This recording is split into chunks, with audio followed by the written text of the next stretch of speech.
it is, what it was, and what it shall be. Back again. Today's video is called Spirit War Boot Camp number 87.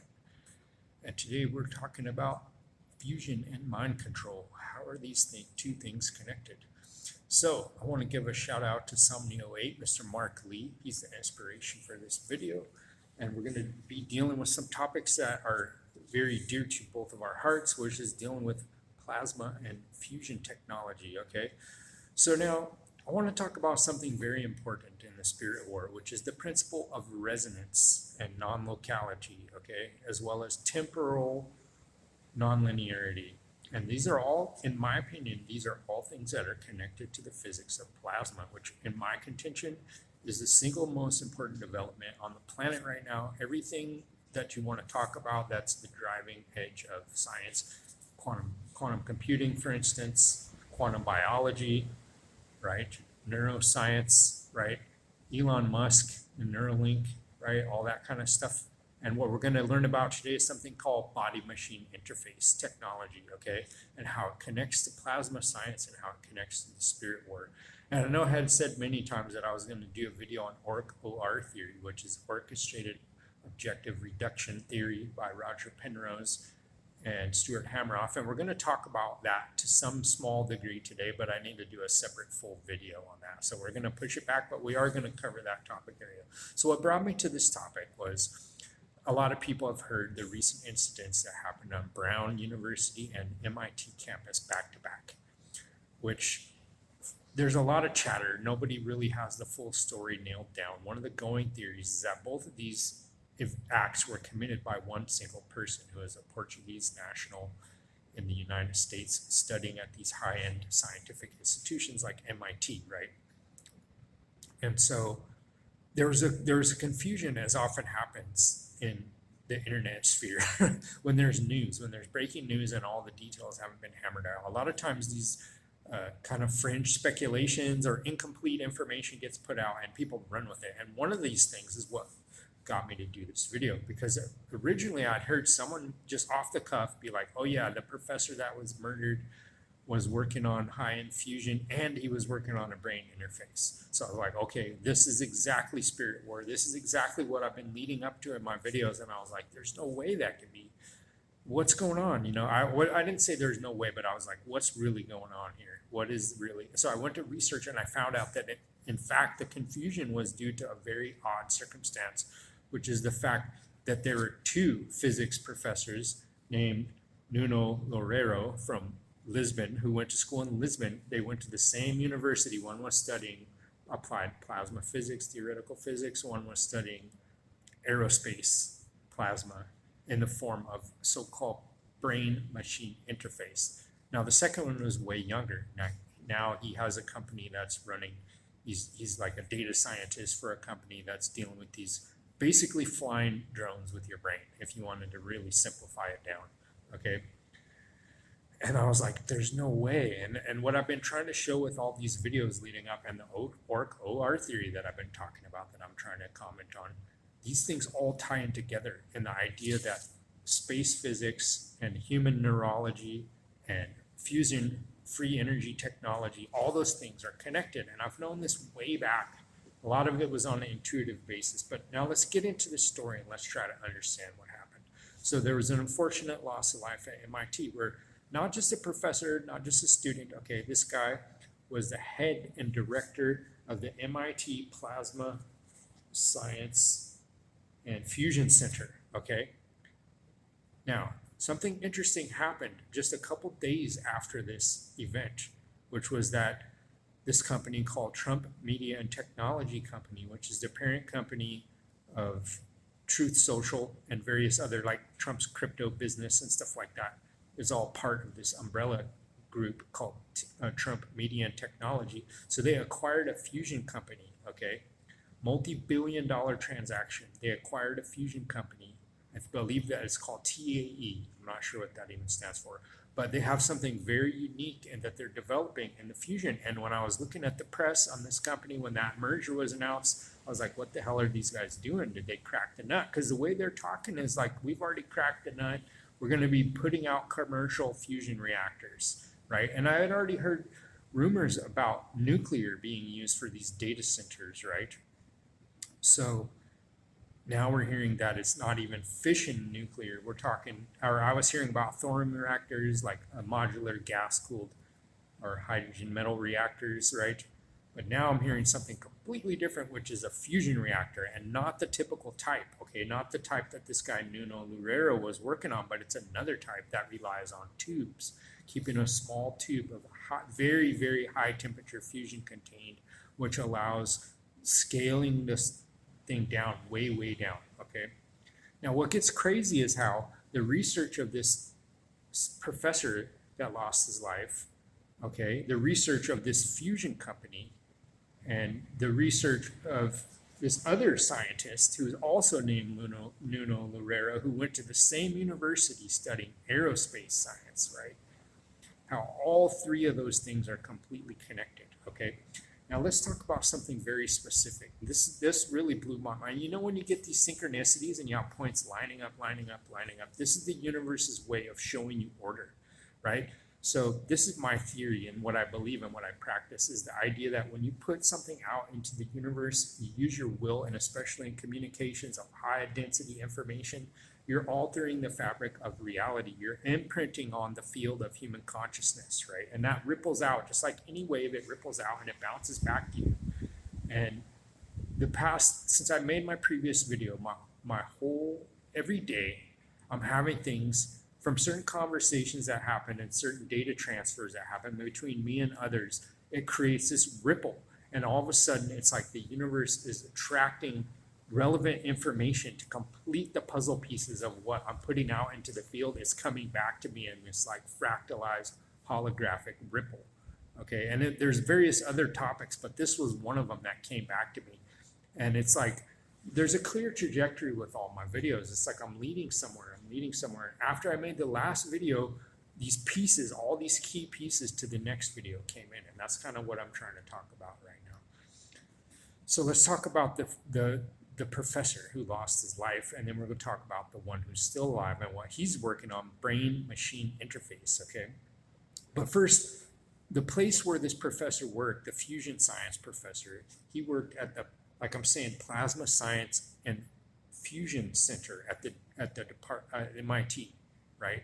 Now, of course, Trump's uncle, what was also the longest serving tenured professor in MIT history, John G. Trump, very interesting person, and he would very well understand what's being developed with these other sciences. Like they're that closely related. Like he mostly had High Voltage Electronics Corporation.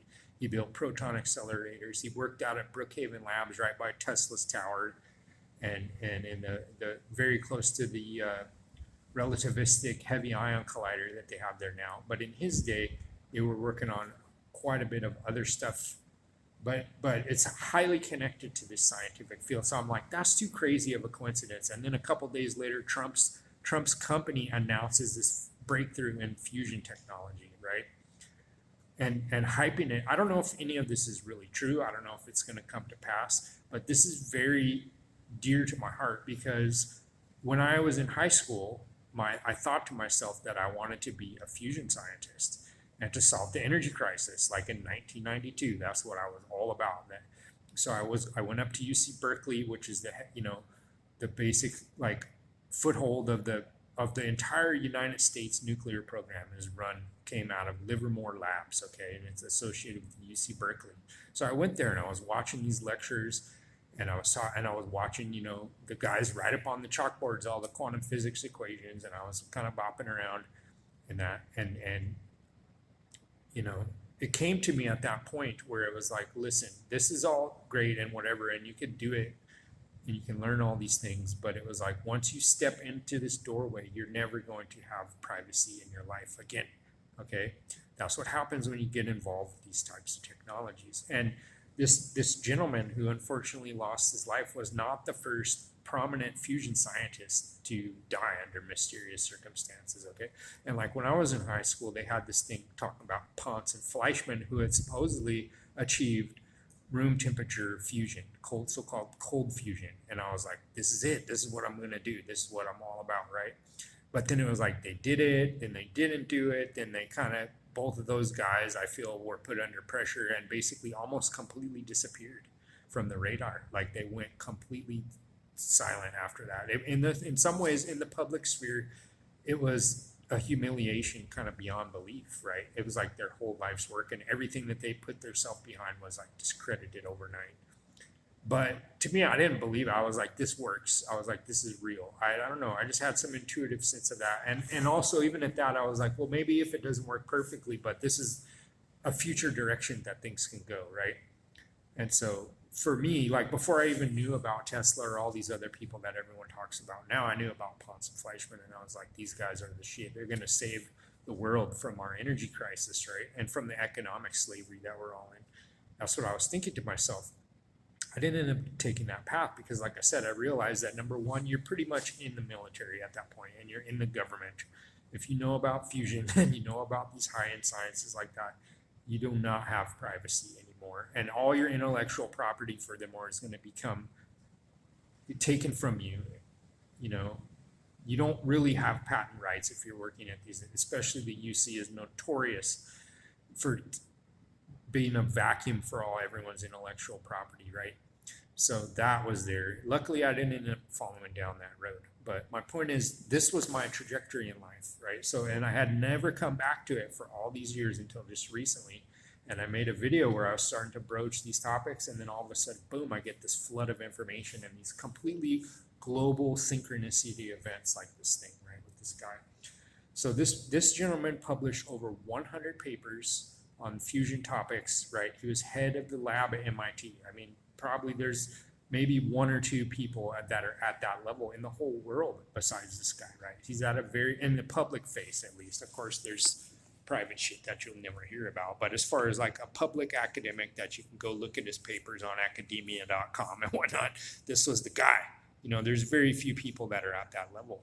And so what was he publishing about? Well, of course, he was working on fusion power. And the most conventional form of fusion power is what's called tokamak, which is a large, very large scale, very, very expensive metallic toroid, basically. And the materials have to be incredibly durable, super expensive, super high machining, super, like very resource intensive type of way to build it. And I never thought that was the way. I was like, you know, they're using that as a decoy. That's what I thought my whole life. And, you know, at UC Berkeley too, they were doing what's called inertial confinement, where they were using these tiny, tiny pellets and having like a serial and basically igniting these pellets for fusion in a very controlled, very small. And, you know, obviously, like I said, they're super tiny. And so it's not like this big tokamak where you have this highly unstable, superheated plasma, you know, like to try and control with magnets. But anyway, that's what this guy was working on. He was working on technology relating to it's called magnetized plasma dynamics. Okay, now one of the interesting things that this ties in with, even though this wasn't what they were supposedly producing there, right there, it is what's called magnetohydrodynamics, which many people have speculated to be the propulsion system of the future. This is before we got these Hall effect thrusters and all that kind of stuff. But magnetohydrodynamics has a lot of really powerful applications and has been developed. They have developed so we're told, functional, even though they had some problems, we're told. But I never really believe that when they say these black projects have problems and they just suddenly go away. Like that's, sometimes they get suspicious about that statement. But anyway, so he was very familiar with magnetohydrodynamics and was publishing on that. He was publishing on basically ways to generate and amplify these intense magnetic fields in order to contain this charged plasma cloud in the tokamak reactors, right? He was also basically publishing a lot of theories about what's called magnetic reconnection, which is where sometimes these magnetic fields will decohere under extreme conditions, right? And so he was trying to find ways to basically facilitate it so that these fields would restabilize if they had so-called turbulence and become unstable, that they would quickly reintegrate and become stabilized.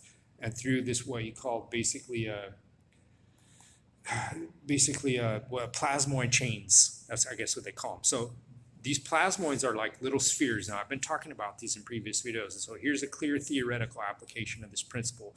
And so in addition to studying these fusion reactors, he was studying coronal mass ejections, solar flares, and all these plasma phenomena out in space in the astrophysical realm, right? So he was working on that, right? And so by studying that, he got this idea about the plasmoid chains. And so you have a basically like a curved or spiraling tube of a sequence of plasmoids one after another. So it's a very interesting phenomenon. So that's one of the main things that this guy was working on. But also on the topic of confinement and transport of fusion plasma. So ways to basically control this plasma cloud in various ways to keep it stabilized and to move it from place to place in a controlled type of way. So he studied astrophysical plasma. And so another thing he was key in developing was these quantum algorithms that predict the behaviors of plasma, can simulate plasma and predict their behavior, and including developing AI applications for them to use inside the reactors to keep the plasma stabilized. So this is some pretty heavy shit this guy's getting into here. So yeah, I already talked about the plasmoid chains to facilitate fast reconnection of turbulent plasma. And like I said, magnetohydrodynamics, right? So look at all the things that we've touched on here. We got power generation on the one hand, okay? We have basically plasma tech, like, because there's lots of things you could do with plasma besides just generating power. So all these things that he was developing are applicable to that. Also, high intensity magnetic fields is another area that has tons of spin-offs and tons of places where that's applicable. So then thirdly, he's looking at AI and propulsion systems. So all these things, each one of these things can completely revolutionize our society. And we're looking at a stack of multiple of them at once, right? And integrating into a feasible thing. So a lot of people are pretty convinced that there's foul play in this instance. And you could be like, well, yeah, there's a shit ton of money at stake. If you're looking at something like free energy, okay, and everyone always thinks, oh yeah, like, you know, Stanley Meyer got whacked or this guy got whacked or different physicists get silenced in a variety of ways, right? That happens. But I think also potentially they're getting bought out. And more than, so in this instance, I'm kind of thinking my spidey sense is telling me that this isn't really about silencing the technology anymore. They've gotten to the point where that's kind of impossible. And already I'm seeing evidence that this transition is being planned. Like the holding back of it phase is done. And maybe it's because they've recently conquered some hurdle and threshold that was prohibitive. You know, who knows? But so this guy dies, right? And then the next day, there's a next couple of days, there's a press release saying, okay, we're going to start rolling out modular fusion reactors to power data centers, like in the next couple of years. And you're like, what? Like, where's all the intermediate steps? Like it's just suddenly, boom, there it is, right? After decades of fusion research that's been going on all around the world, okay? So this is, for a science nerd, this is a big deal. And this is something that when you really look at this information, you're like, look at what's happening or what we're being told is happening. You're like, holy shit, the world can change right now. Okay, so now we're getting into the really trippy angle where there just so happens to be a scientist from the same city with the same name as that guy, Nuno Loureiro, and they're both went to school in Lisbon, Portugal at the same technical university, right? The IST, so-called. And one of them studying star plasma and coronal mass ejections and solar flares. One of them studying the use of brain electricity to control drones and avionics, okay? BMI, that's what they call it, or MBI, body-machine interface, right? Wild. So just the same way that the first guy was studying magnetohydrodynamics, which could potentially be next-gen aerospace type of propulsion technology, one of them studying using the plasma in the human brain to control this machine interface and fly drones around.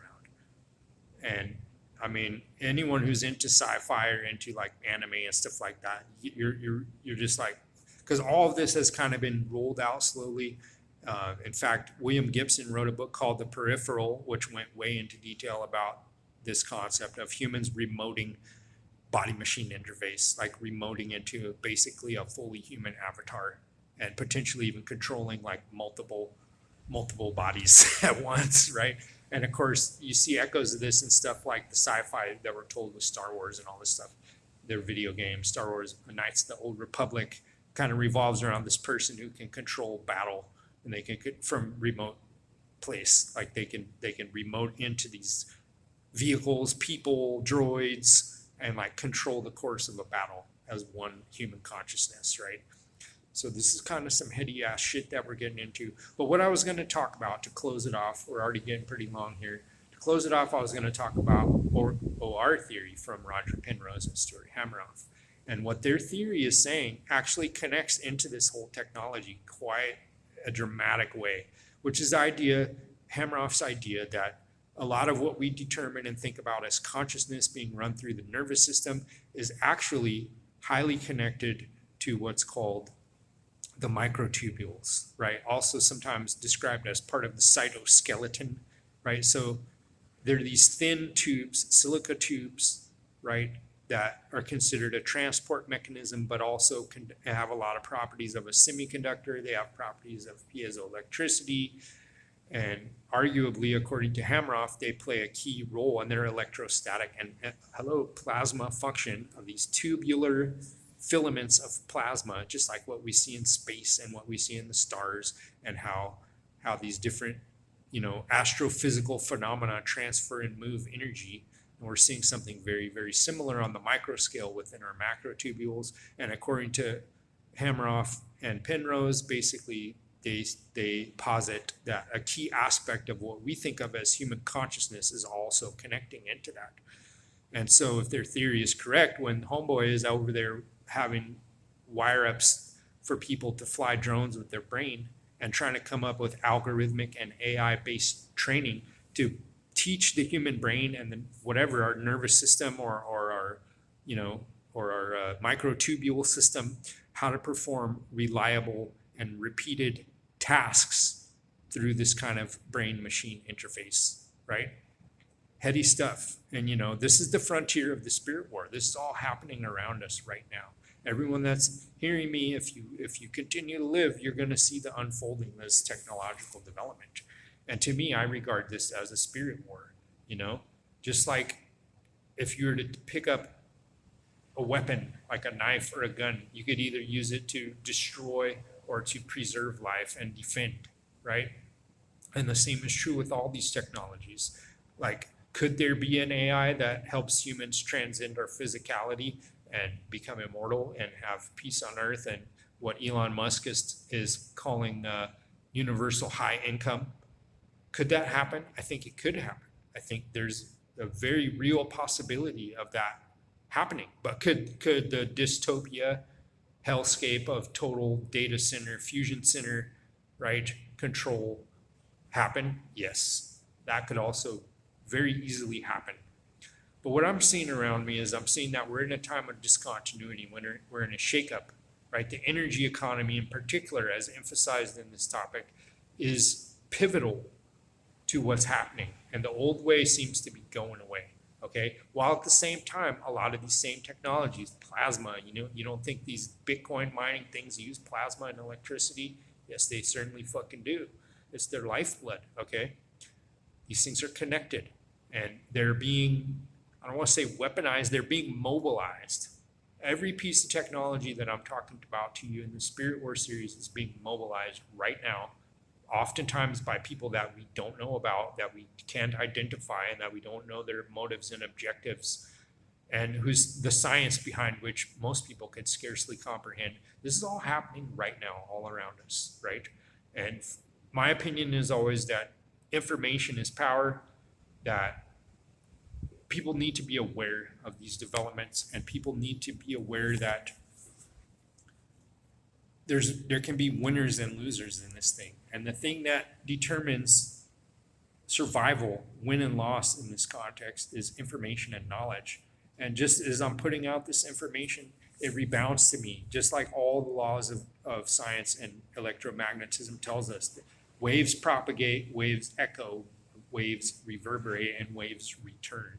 This is how it works. And that's why I'm giving my gift to this world, the Spirit War series, in the hopes that we all will evolve through a cooperative, communicatory, sharing that we'll all evolve together, that all of our best ideas can be shared and be freely given and be distributed in this delocalized, decentralized network of human intelligence, of analog AI, analog intelligence, right, is cooperative. It doesn't require all these technological mechanisms. It's natural function of humans to cooperate if they're not oppressed and brainwashed and demoralized and put into a resource scarcity mode by design, right? If that doesn't happen, if we have free access to energy and information, I think the ascension of the human being beyond mortality, beyond sickness, beyond disease and death, beyond warfare, I think these things are all possible. And so it's important to think about that. Try to conceptualize what life would be like if there was non-scarcity of energy and information. Truly free access to information. How fast would our development accelerate is what we need to start thinking about. And in my opinion, it is highly possible for a motivated individual who remains focused to win the spirit war, to triumph over all adversity, and to obtain true enlightenment, physical longevity, and most importantly, loving kindness and total empathy with all creation, human, animal, and inorganic machines. We can have empathy with all these things, right? And we can be at one with them, and we can exist in a mutualistic, synergistic combination where all recipients benefit. And so this is the purpose of the Spirit War. I hope everyone's on board, and we got more to come.